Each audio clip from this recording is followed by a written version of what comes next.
มาสูงพี่น้องผู้ปกครองเขาก็เกาะครับเนาะวันมันก็ตรงกันอยู่วันที่1 เดือนธันวาคมปี2025เขาขามาครบทมยากันในข่าวยามกลางวันครับเนาะวันมันก็ออนพี่น้องเขามาด้วยข่าวตั้งตาวันออกกลาง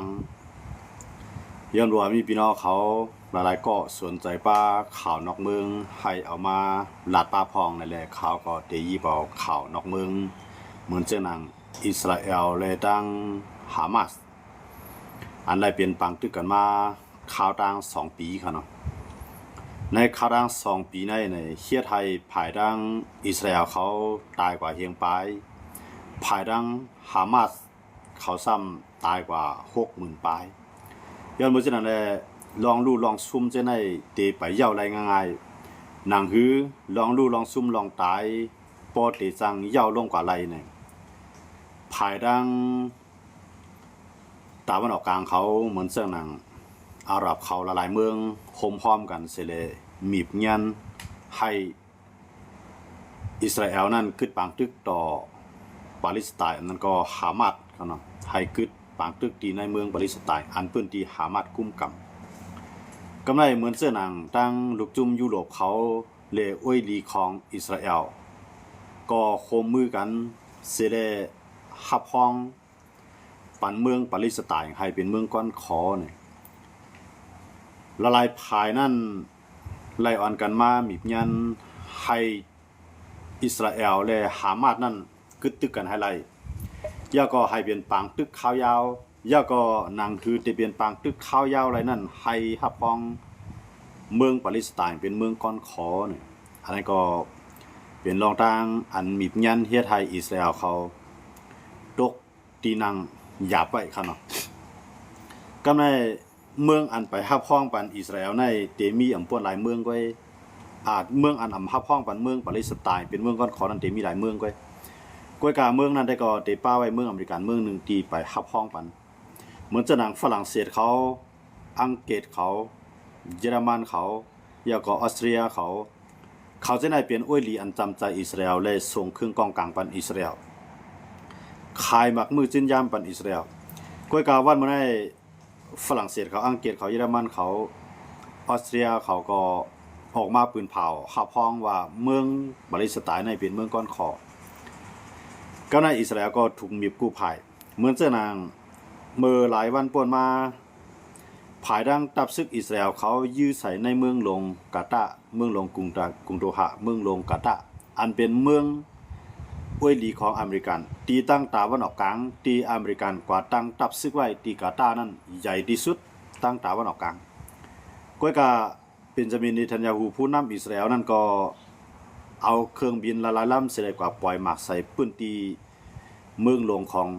กาตาร์ย่าก็เฮ็ดให้ซึกกาตาร์เขาตายกว่ามังสุนย่าก็เฮ็ดให้ผู้นำหามาสนั้นรอดกว่าย่าก็ลูกชายของผู้นำหามาสนั้นก็เลยตายกว่าในปังกุมตีเฮ็ดปังกุมตาเตเฮ็ดให้อิสราเอลและหามาสบ่มีลองกึดตึกกันนั้นขนาดเนาะบอกว่าภายกาตาร์เขาอียิปต์เขาจอร์แดนเขาหลายๆเมืองอยู่กึ่งกลางมันสิแลคัดใจเฮ็ดสร้างบันให้อิสราเอลและฮามาสนั้นกึดตึกต่อกันให้ไรเนี่ยก็กับอิสราเอลซ้ำกล่าวหาว่ากาตาร์ในปันปืนตีฮามาสอิสราเอลในก็อำป้อใจในกาตาร์สิแลเอาเครื่องบินให้กับปล่อยหมักใส่คั่นเนาะย่าก็เฮ็ดให้มีลองรู้ซุมมาเนี่ยนับตั้งแต่อันอิสราเอลเอาเครื่องบินกับปล่อยหมักใส่ที่กาตาร์อย่างนั้นในภายดังกาตาร์ก็ออกมาสารคัดฮาวๆแห้งๆลองต่างเฮ็ดสร้างของเป็นจามินเนทันยาฮูผู้นำของอิสราเอลหรือนั่นก็เหมือนเสนังในลูกจุ่มยุโรปละลายเมืองก็อ่อนกันตุ้งนึงมาฮาวแห้งได้อันออกหน้าออกตาได้ก็ได้เป็นตุรกีเขาเนาะตุรกีในออกมาลาดว่าในเมืองอาหรับทั้งหลายเมืองมุสลิมทั้งหลายจะในเข้าโหลโคมมือกันสิแลก่อตั้งขึ้นมาเป็นนาโตตาเตตอบแทนต่ออิสราเอลสังเกตว่าวันตั้งนาอิสราเอลเตยื้อใส่ในเมืองไหลในตะวันออกกลางในเมืองไหลเสียมว่าที่เป็นเมืองมุสลิมและอาหรับทั้งหลายจะในให้โฮมมือกันเสตึกยื้อใส่เมืองไหลก็เหมือนตั้งยื้อใส่กูเมืองไทยเหมือนเจ้าหนังนาโตที่อันยุโรปเขาเฮ็ดว่าอยู่นางฮือบ่ได้จังเคียงตาต่ออิสราเอลเลยนั่นเนี่ยเขาก็ปืนเผาแต่ได้สร้างนาโตขึ้นมา ในตะวันออกกลางก็ในอิสราเอลก็ยังปืนเผาแทงว่าอันตึกยื้อใส่ติกาตาโปรแกรมในอำใจโปรแกรมนั้นสุดสังเจอว่าเมืองไหลตีข้าพองหามาดเขากว่าเฮ็ดบางกลุ่มอันนั้นก็จอยเทียมไว้เมืองนั้นก็จะเป็นเป้าหมายอันนั้นก็ป้าไว้เมืองตุรกีนะตุรกีได้เป็นเมืองอินแห่งใหญ่เมืองนึงครับก็เป็นลูกจุ่มยุโรปแล้วก็เป็นนาโตครับเนาะก็วันมื้อนั้นได้ก็เขาหันว่าอิสราเอลนั้นมันเฮ็ดป่วนเปลี่ยนส่วนในส่วนเปลี่ยนก้นแห่งหนาลาในเมืองปาเลสไตน์อันเป็นพื้นที่หามาดกุมกำนั่นในก้นเมืองในอึบเขาอึบน้ำว่าลูกอ่อนก้นลงก้นเท่าก็ลู่ใหญ่ตายน้ำอันไรปลายกว่าในนับหลายล้านก็ค่ะเนาะอันตึกอยู่ไว้ก็อึบเขาอึบน้ำกำในอิสราเอลนั่นก็อัมปันให้ส่งมาเข้าเต้าน้ำเพราะส่งก็ได้ไล่ส่งผ่านอิสราเอลก้วยเนี่ยอันนั้นก็อิสราเอลก็เตียกเขาแห้งไว้เนี่ยเหมือนจะหนังเมืองอันมาจอยอิสราเอลเหมือนจะหนังฮิตโปโลอิสราเอลก็กระทุบจำได้แล้วก็ขึ้นลงกว่าเหมือนจะหนังอิหร่านอิสราเอลก็ใจเครื่องบิน2 ปากลำกว่ายื้อใส่นั่นก็เฮ็ดให้อิหร่านเลยดังอิสราเอลก็ตึกกัน5 วันหรือนั่นก็เป็นปังตึก12 วันครับเนาะเป็นปังตึก12 วันนั่นก็เย็นลงกว่ากำไรเกิดฮูตีอยู่จุ่มเดียวครับเนาะฮูตีในก็อิสราเอลในเอาเครื่องบินในหลายลำกว่าปล่อยหมากใส่ที่ฮูตีเตียนอยู่ไว้ในเมืองเยเมนอันนั้นก็ฮูตีนี่ก็ไปป้อไปกึดนั่นก็เนาะก็อิสราเอลก็สังว่าฮูตีเนี่ยได้สิมาทางอิสราเอลเนี่ยได้ทุบฮูตีให้แล้วทางเมืองนึงเนี่ยได้ทางจุ่มนึงเนี่ยครับเนาะฮูตีเนี่ยเป็นจุ่มอันยิบกองกลางอันแก่นแข็งอันแห้งใหญ่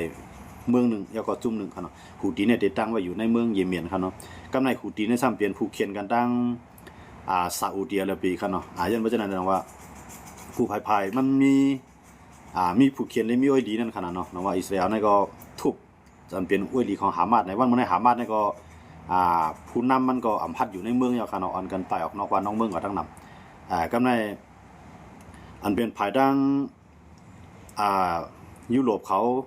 ยาก็ตามันออกกลางเขาเนี่ยโคมมือกันกูภายเสเลยมีอิสราเอลค่ะเนาะกำในอิสราเอลก็เหมือนจังนั้นเป็นจะมีเนทันยาฮูก็ใครว่าเอาตั้งมันตันก็ว่าแหละบ่ได้สิเฮ็ดจังได๋ก็ได้ดิกแน่ได้ถูกจัดจึงลุมผ้าเขาปิกเวทไปบางมีเสียมก้าเนี่ยเขาทอนให้อิสราเอลเนี่ยอย่าไปเป็นลูกจุ่มของจัดจึงลุมผ้าแล้วให้โดดเดียวให้ปล่อยอยู่ข้างก้อยก็เร็วนั่นขนาดเนาะพ้องครับว่าเป็นกวนอยู่ในจัดจึงลุมผ้าจังหนังเปิ้นแล้วเนี่ยหลายๆเมืองก็อันกันออกมาตึกส่วนลงในอันนั้นก็เป็นจะมีในทางก็ได้มีลองกูลงในก็ลองนึงขนาดกำในทางอเมริกันก็หันว่า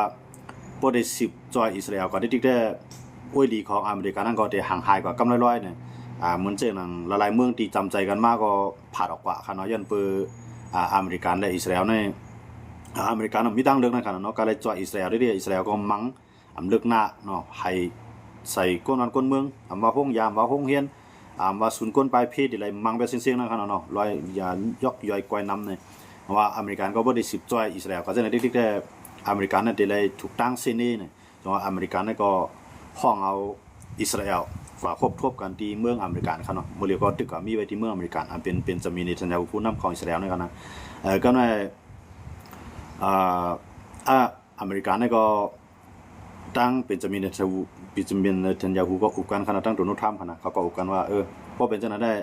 ถึงข้าวยามหรืออะไรกึดปังตึกสิเลยเฮ็ดให้วันเมืองกัดเย็นยาวเนี่ยเขาก็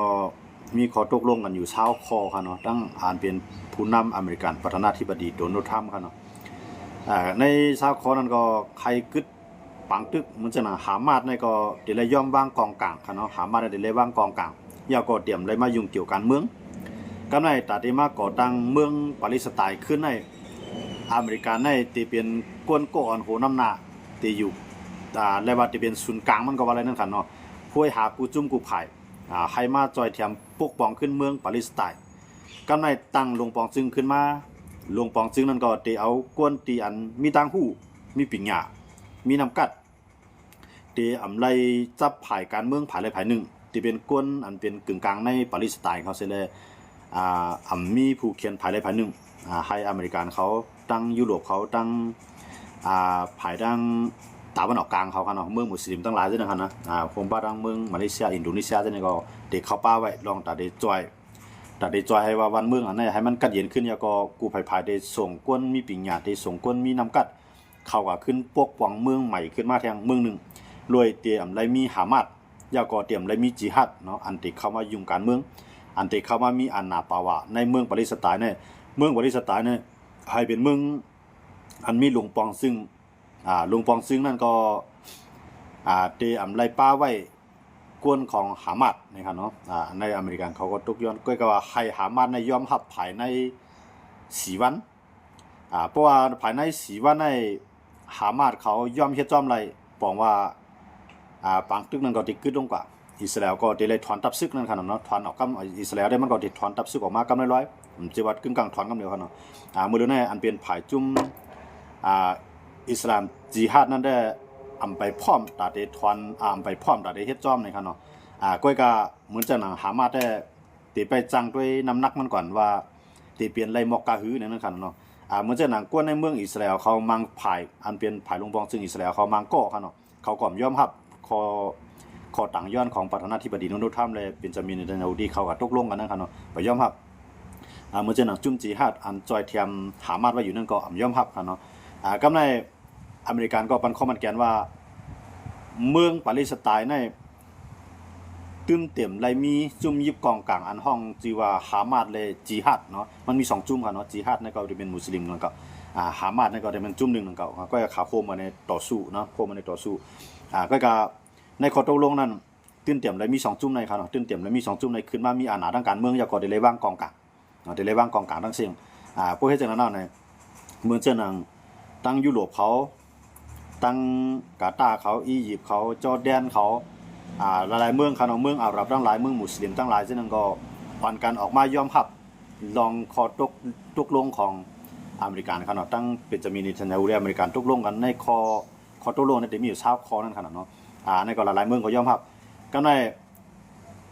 อิสราเอลก็เตรียมได้กับมีอาณาปาวะด้านการศึกในเมือง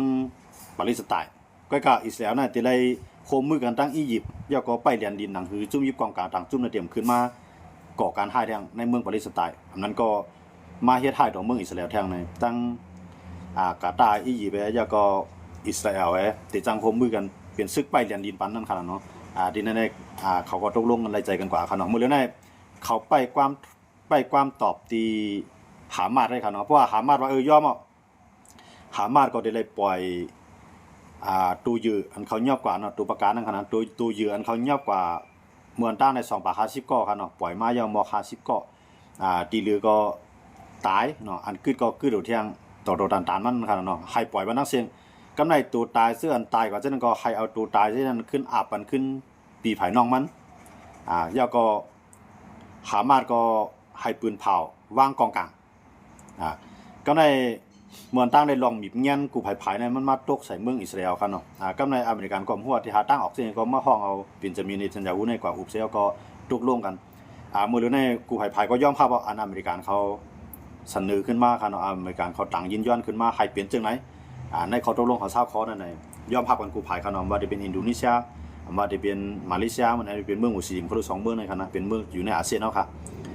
ก็ในเมืองเช่นอาหรับในกูเมืองค่ะเนาะยาก็ยุโรปเขาในก็กูเมืองฮับห้องร้องไหนดองตุนุธรรมเขาทุกย้อนค่ะเนาะมื้อเดียวในห้าม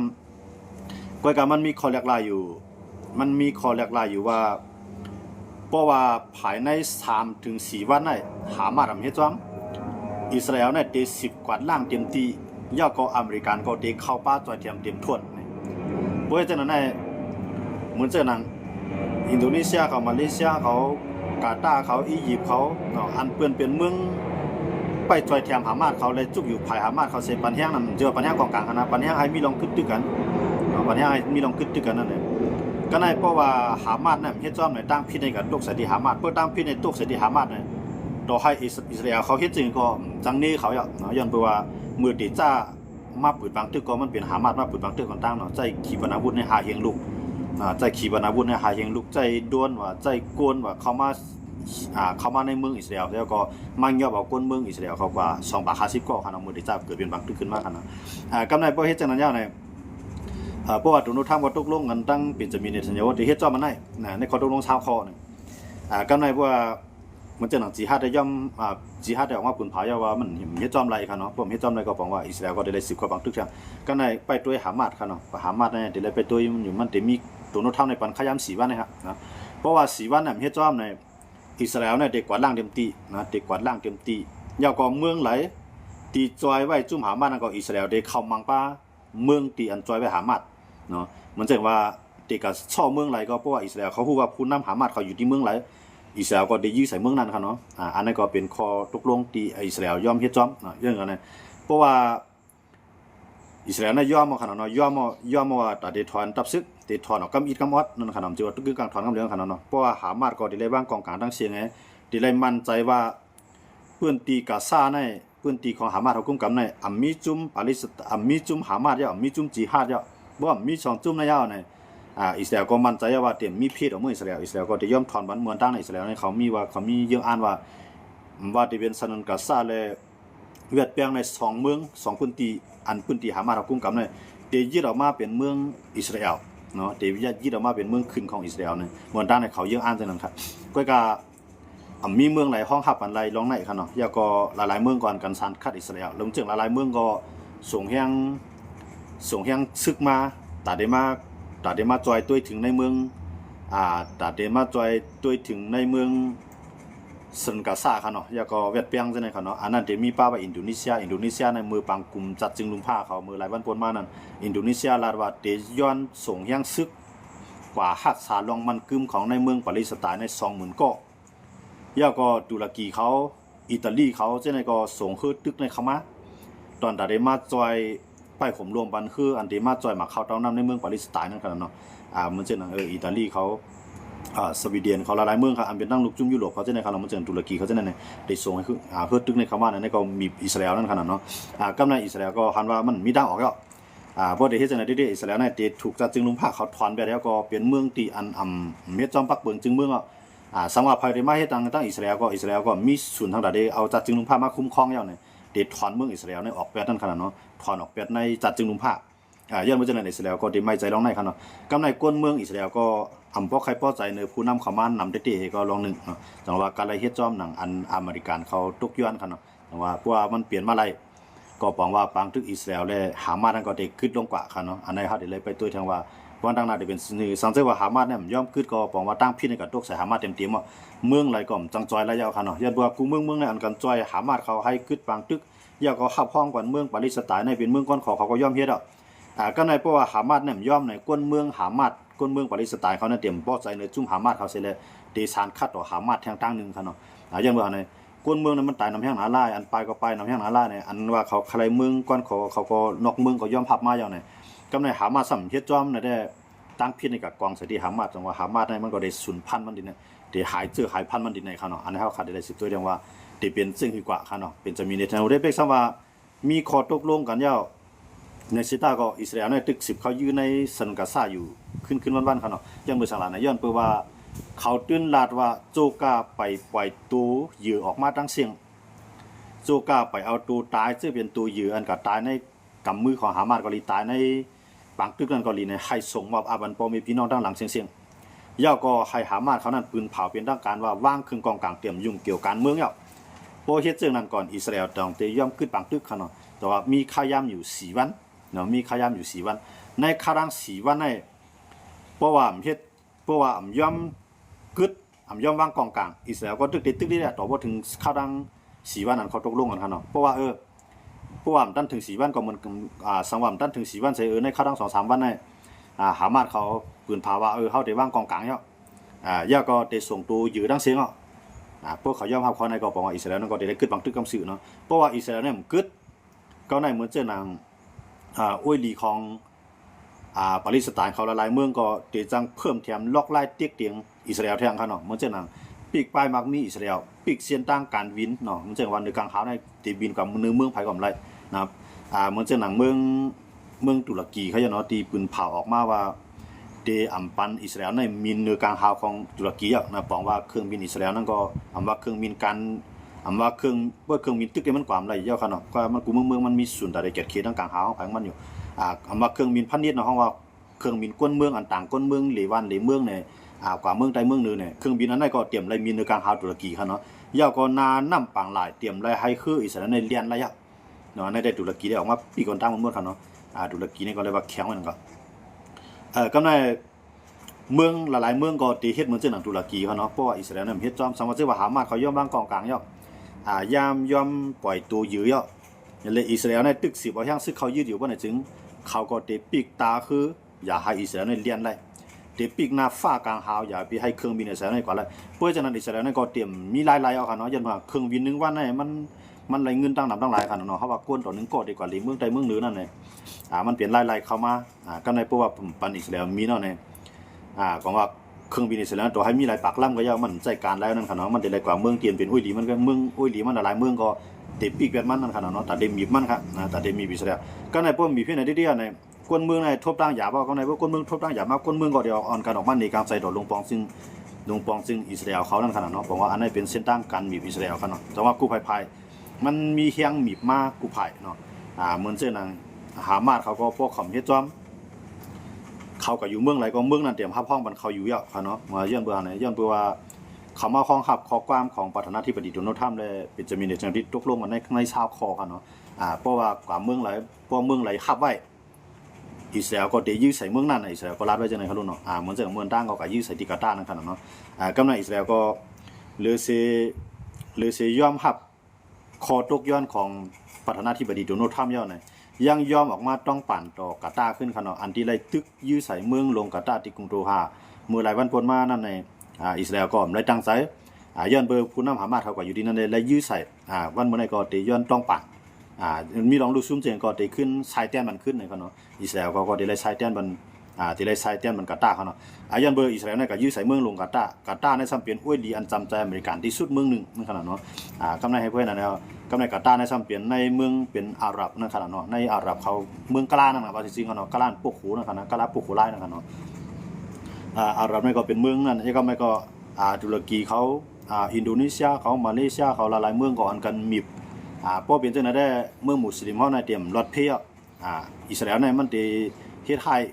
มุสลิมเฮามันได้เฮ็ดให้อาหรับเฮาโหลโคมกันเป็นตับซึกหนาตู้พร้อมโฮมกันตึกใส่เมืองไหนก็ปองว่าตึกใส่กุมเมืองเฮ็ดเหมือนจังหนังยุโรปเขาอเมริกันเขาเฮ็ดไว้นั่นนะครับเนาะเขาก็ยังอ่านดูในเส้นลอกลายอันนึงก็มีอิสราเอลนั่นครับเนาะแต่ว่าอิสราเอลนี่ก็โอ้ยหลีของมันเหมือนจังหนังยุโรปเขาก็เมืองไหนก็พันดีเรือที่อิสราเอลเฮ็ดเดียวครับเนาะย้อนบ่เนี่ยย้อนเบอร์ยุโรปเขาทั้งอเมริกันเขาจะได้เขาก็เอาลองสุนเปลี่ยนกวนในมาเปลี่ยนปรสีลักน้ำยังอ่านอยู่กูปานปาน10ปานมาเนี่ยกำไรเปิดถึงอ้วยหลีของตัวเก่าเฮ็ดในอำส่วนใจมันใส่ใจในมันก่อมไรนั่นขนาดเนาะถูกต่างเมืองในเส้นนี้กำไรเตียนยุโรปเขาเตียนยุโรปเขามาขับห้องเมืองปาเลสไตน์เป็นเมืองก้อนขอในก่อนย้อนเบอร์สังหลันนึงในย้อนเบอร์ยุโรปในโหลดเตียกมีรัสเซียให้ขึ้นปางตึกนั่นขนาดเนาะย้อนเบอร์รัสเซียในก็เข้าขี่มอเมืองยูเครนเนาะหลายกว่าหลายๆเมืองเนาะในหูปากในรัสเซียเขายึดกว่าไรมอก25%ครับเนาะในหูปากปูนในครับนะยึดกว่าไรมอก25%ปูนเนี่ยย้อนเบอร์จังได๋ก็ในพวกยุโรปเขาซ้ำกับเตียกรัสเซียอยู่ซ้ำเตียกละอิสราเอลในเพิ่นก็ตินี่ยุโรปนั่นขนาดเนาะย้อนเบอร์จังได๋ยุโรปเขาก็มีดังเลือกก็เลยมาก็เลยเฮาฮ้องว่าเมืองปาเลสไตน์ในเป็นเมืองก้อนคอนั่นคืออิสราเอลในเตรียมจังเข้าเอาแห่งซึกเข้าลุกลามหลายเที่ยงวันดังนานั่นขนาดเนาะก็ก็ว่าอันลองเปลี่ยนตีเปลี่ยนมาหลายเปลี่ยนมาหลายนั่นแต่ก็อยู่ที่ว่าอันเป็นอิสราเอลนั่นจ่องได้เฮ็ดจอมเพราะอิสราเอลเฮ็ดจอมจ่องยุโรปเขาได้ฮัดตัดเปียดอิสราเอลเนี่ยเขาได้ไล่ตัวกับทางหน้ากันอย่างว่าเนี่ยมันจะหนังรัสเซียนะครับรัสเซียเนี่ยมันไปจังหาตั้งลงนะครับเนาะเพราะยันบ่สั่งเลยรัสเซียไปจังหาตั้งลงมันล่ะเนี่ยยันบ่ยุโรปเขานั่นดีกว่าดังรัสเซียที่ก่อมแล้วยันบ่อ้วยหลีของยุโรปเขานั่นซะมันจะหนังอิสราเอลเนี่ยกว่าหาเฮ็ดให้ปาเลสไตน์เขายังอยู่กว่าเฮ็ดให้กวนเมืองนอกเมืองอันใจเมืองเก่าๆนั่นขนาดเนาะเฮียงไรสุซ้ํว่าเฮียงไรสุซ้ํห้ามเสียมก้าสุยังปันเฮียงรัสเซียก็มีศูนย์เฮ็ดไรเนี่ยรัสเซียก็เดี๋ยวขออ่านเนี่ยเต้ๆได้ปางตึกได้มันเกิดที่ยูเครนในรัสเซียในม่านต่างหั่นเนาะรัสเซียและยูเครนในยื้อกันต่าง2ไกลมาถึงที่ปาเลสไตน์เลยตั้งหามาเลยตั้งอิสราเอลที่หา